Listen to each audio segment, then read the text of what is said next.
নমস্কার, আজকে রবিবার। আজকে রান্না করব চিলি চিকেন। আমি চিকেনগুলো ভালো করে মশলা মাখিয়ে কর্নফ্লাওয়ার দিয়ে ভিনিগার সয়া সস মাখিয়ে আমি এগুলোকে ভেজে রেখে দিয়েছি। আর এই বাটিতে সয়া সস, অ্যারারুট বা কর্নফ্লাওয়ার যেটা বলা হয়, আর টমেটো সস আমি জল দিয়ে গুলিয়ে রেখে দিয়েছি। এখন আমি চিলি চিকেনটা বানাবো। ডুমো করে পেঁয়াজ কাটা আছে, ক্যাপসিকাম কাটা আছে, কাঁচা লঙ্কা আর পেঁয়াজ পাতা। এখন আমি পেঁয়াজ আর ক্যাপসিকাম তেলের মধ্যে দিয়ে দেব। ক্যাপসিকাম আর পেঁয়াজটা আমি তেলের মধ্যে দিয়েছি, এটাকে একটুখানি ভাজা ভাজা করে নেব। তারপরে পেঁয়াজ পাতাটা এর মধ্যে দিয়ে দেব, দিয়ে সামান্য একটু নুন, কেন চিকেন ভাজার সময় তখন নুন দেওয়া ছিল, আর এমনি সয়া সসে একটু নুন ভাব থাকে।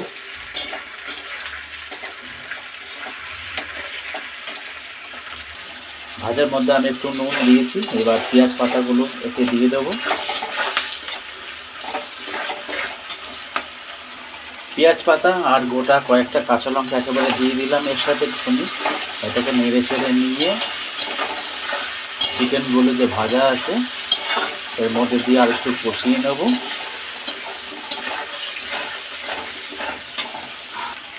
এবার ভেজে রাখা চিকেনগুলো আমি দিয়ে দিলাম এর মধ্যে। এবার একটু নেড়ে চেড়ে নেবো ভালো করে। তারপরে একটু সামান্য জল দেবো, দিয়ে আর কর্নফ্লাওয়ার সয়া সস যেটা আমি গুঁড়ে রেখেছিলাম সেটাকে দেবো। তাহলে আমাদের চিলি চিকেন রান্নাটা হয়ে যাবে আর খেতেও ভালো লাগবে। এইভাবে আপনারা করবেন।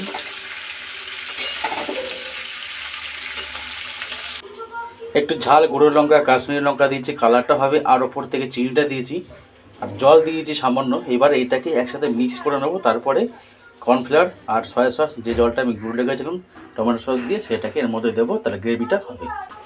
2 মিনিট আমি একটু ঢাকাতে রেখে দেবো, তাহলে একটু নরম ভাবটা হয়ে যাবে। আমি 2 মিনিট এই কারণে ঢাকাতে রেখেছিলাম, যেহেতু চিনি দিয়েছিলাম, চিনিটা নরম হয়ে গেছে, চিনিটা গলে গেছে, এই কারণেই ঢাকা দিয়ে রাখা। এইবার সয়া সস যে জলটা আমি ভিজে রেখেছিলাম, টমেটো সস আর কর্নফ্লাওয়ার যেটা ভিজেছি সেটাকে এবার দিয়ে দেবো।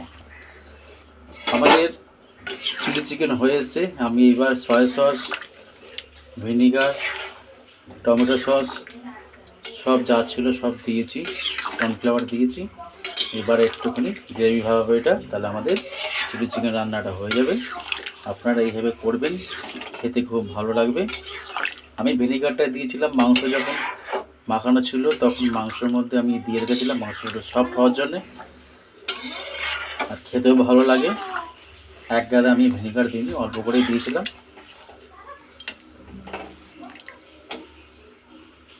আমাদের চিলি চিকেন বানানো হয়ে গেছে রেস্টুরেন্টের মতন। রেস্টুরেন্টে যেভাবে বানানো হয় সেই একই কালার, একই জিনিস হয়েছে আমাদের। আপনারা এইভাবে করবেন, খেতে খুব ভালো লাগবে। গ্রেভি ভাবটাও হয়ে গেছে। আর ফ্রাইড রাইসটা বানাবো এখন আমি। চিলি চিকেনটা আমি করে নিলাম আগে। দেখেছেন কী সুন্দর কালার হয়েছে, কী সুন্দর গ্রেভি ভাবটা হয়েছে। ফ্রাইড রাইসটা করবো কড়াইতে, সাদা তেল দিয়েছি, বিনস আর গাজর আর কড়াইশুঁটি ভেজে নেবো এর মধ্যে একেবারে। তেলটা গরম হয়ে গেছে, ফোড়ন আমি দিলাম দারচিনি, এলাচ আর তেজপাতা। ভাজার মধ্যে আমি অল্প করে নুন দিয়েছি, আর চালের মধ্যে নুন দিয়েছি যাতে ভাতের মধ্যে নুনটা মিশে যায়। বিনস আর গাজর ভাজাটা হয়ে গেছে। আমি ওপর থেকে কাজু আর কিশমিশটা দিয়ে একটুখানি ভেজে নেব। বিনস গাজর ভাজা হয়ে গেছে, আমি এখন ওভেনটা বন্ধ করে দিলাম। ফ্রাইড রাইসটা আমাদের করা হয়ে গেছে। এবার সবজিগুলো এর মধ্যে মেশাবো। দারচিনি গুঁড়ো, জায়ফল গুঁড়ো, জায়ত্রী গুঁড়ো আমি একসাথে সব রাইসের মধ্যে দিয়ে দেবো সেন্ট হওয়ার জন্য। একটু টেস্ট হওয়ার জন্য আমি ঘি দিয়েছি যাতে সেন্টটা হয়। এবার আমি সবজিগুলো রাইসের সাথে মিলিয়ে নেব। আমাদের ফ্রাইড রাইস বানানো হয়ে গেছে। আপনারা এভাবে বানাবেন, খেতে খুব ভালো লাগবে ফ্রাইড রাইস আর চিকেন। যদি আমার ভিডিও ভালো লাগে লাইক, শেয়ার, সাবস্ক্রাইব, কমেন্ট জানাবেন। আজকের ভিডিও এখানে শেষ করলাম। নমস্কার।